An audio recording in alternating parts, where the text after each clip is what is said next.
ఇక రాష్ట్రానికి వాతావరణ శాఖ వెదర్ అలర్ట్ ఇచ్చింది. ఉపరితల ఆవర్తనాల ప్రభావంతో ఇవాళ రేపు ఎల్లుండి రాష్ట్రంలో వర్షాలు పడతాయని తెలిపింది. కొన్ని జిల్లాల్లో అక్కడక్కడ భారీ వర్షాలు కురుస్తాయని వెల్లడించింది. గంటకు 30 నుంచి 40 కిలోమీటర్ల వేగంతో బలమైన గాలులు వీచే అవకాశం ఉందని తెలిపింది. ఈ మేరకు కామారెడ్డి, కరీంనగర్, నిజామాబాద్, రాజన్న సిరిసిల్ల, సిద్దిపేట జిల్లాలకు ఎల్లో అలర్ట్ జారీ చేసింది.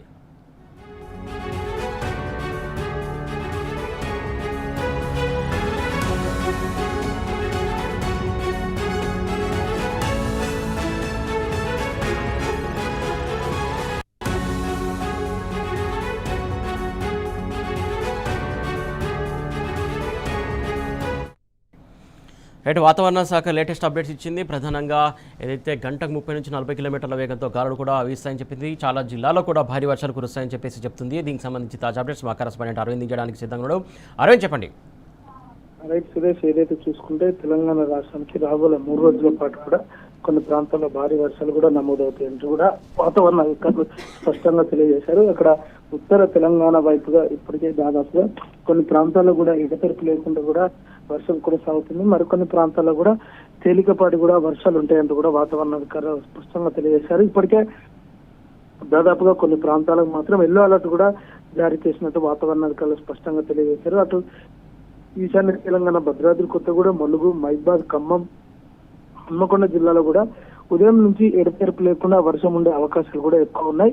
కొన్ని ప్రాంతాల్లో మాత్రం తేలికపాటి వర్షాలు కూడా కొనసాగే అవకాశాలు కూడా ఎక్కువ ఉన్నాయి. అక్కడ కూడా ప్రజలందరూ కూడా అప్రమత్తంగా ఉండాలంటూ కూడా వాతావరణ అధికారులు తెలియజేశారు. అటు ఉత్తర దిక్కున చూసుకుంటే ఆదిలాబాద్, కొమరంభీం, మహబూబాబాద్ జిల్లా, నిర్మల్, జగిత్యాల, కామారెడ్డి ఈ ప్రాంతాల్లో కూడా ఎక్కువ వర్షపాతం ఉండే అవకాశాలు కూడా ఎక్కువగా ఉన్నాయంటూ కూడా వాతావరణ అధికారులు తెలియజేశారు. మధ్య తెలంగాణలో మాత్రం హైదరాబాద్ గానీ, అటు మేడ్చల్, మల్కాజ్గిరి, రంగారెడ్డి, సంగారెడ్డి ఈ ప్రాంతాల్లో కూడా అక్కడక్కడ తేలికపాటి వర్షాలు కూడా ఈ రోజు నమోదవుతాయంటూ కూడా వాతావరణ అధికారులు స్పష్టంగా తెలియజేశారు. గంటకి 30 నుంచి 40 కిలోమీటర్ల వేగంతో ఈదురుగాలులు కూడా వీచే అవకాశాలు కూడా ఎక్కువ ఉన్నాయి. ప్రజలందరూ అప్రమత్తంగా ఉండాలంటూ కూడా ప్రధానంగా వాతావరణ అధికారులు స్పష్టం చేశారు. మరికొన్ని ప్రాంతాల్లో కూడా ఎక్కువ గాలి వీచేవాడ ఆ చెట్లు కానీ, అటు కరెంటు స్తంభాలు కానీ కింద పడే అవకాశాలు ఉంటాయి. ప్రజలందరూ కూడా అప్రమత్తంగా ఉండాలంటూ కూడా వాతావరణ అధికారులు స్పష్టంగా తెలియజేశారు. ఏదేమైనప్పుడు కూడా ద్రోణి ప్రభావంతో తెలంగాణ రాష్ట్రంలో రాగల 3 రోజుల పాటు కూడా భారీ వర్షాలు కూడా కొన్ని ప్రాంతాల్లో మాత్రమే నమోదవుతాయి. మిగతా ప్రాంతాల్లో కూడా తేలికపాటి వర్షాలు కూడా కురుస్తాయి. ప్రధానంగా చూసుకుంటే అంటే ఏదైతే జూన్ నెల కానీ జూలై నెలలో ఉన్న రెయిన్ డెఫిషియన్సీ ఆగస్టు నెలతో కూడా ఫుల్ఫిల్ అయ్యే అవకాశాలు కూడా ఎక్కువగా ఉన్నాయి. ఇదే రీతిలో 3-4 రోజులు కానీ ఇదే రీతిలో వర్షాలు పడితే మాత్రం తప్పకుండా ఎక్సెస్ రెయిన్ ఉండే అవకాశాలు కూడా ఎక్కువగా ఉన్నాయంటూ కూడా వాతావరణ అధికారులు తెలియజేస్తారు. హైదరాబాద్ లో కొద్దిగా అంటే -4% కూడా లోటు వర్షం ఉంది.